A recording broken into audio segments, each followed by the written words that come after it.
L'alimentation va varier selon différents critères, selon le sexe, selon l'âge, selon l'activité physique et son intensité, parce que tout simplement, nous n'avons pas les mêmes besoins, parce que nous n'avons pas le même métabolisme.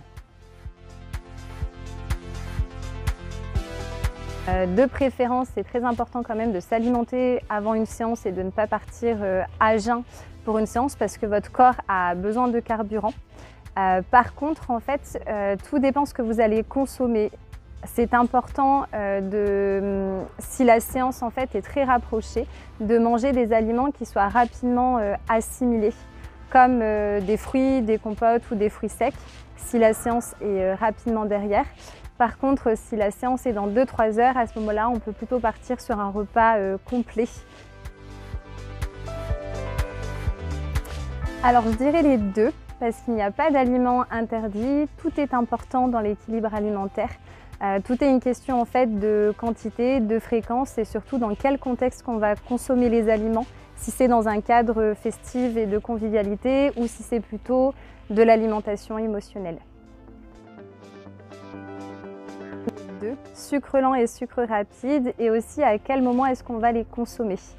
Avant l'exercice, votre corps a besoin à ce moment-là de sucre lent, donc de glucides complexes, pour vous apporter de l'énergie sur une plus longue période. Donc à ce moment-là, on va plus manger des sucres lents comme des pâtes, du riz, du pain, des céréales, qui vont être consommés du coup 2 à 3 heures avant l'entraînement.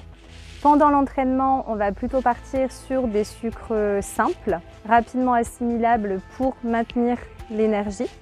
Et après l'entraînement, là pour le coup, on va plus partir sur des protéines pour la récupération musculaire, mais aussi sur des sucres lents pour favoriser la reconstitution du glycogène, donc retrouver en fait des réserves en énergie. L'eau est la seule boisson indispensable que votre corps a besoin. Nous sommes constitués de 60 à 70% d'eau. Les recommandations sont de consommer au moins 1,5 litre d'eau sur la journée et bien sûr une consommation supérieure quand on pratique une activité physique et sportive. Je répète toujours aux joueuses que l'eau et l'hydratation est très important. À savoir que 1% de déshydratation, c'est 10% de nos capacités physiques en moins.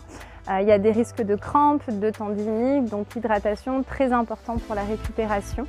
Les boissons sucrées sont à consommer de manière occasionnelle pour le plaisir. Et par contre, voilà, je répète toujours qu'il ne faut pas attendre d'avoir soif pour boire, c'est ça vraiment l'essentiel.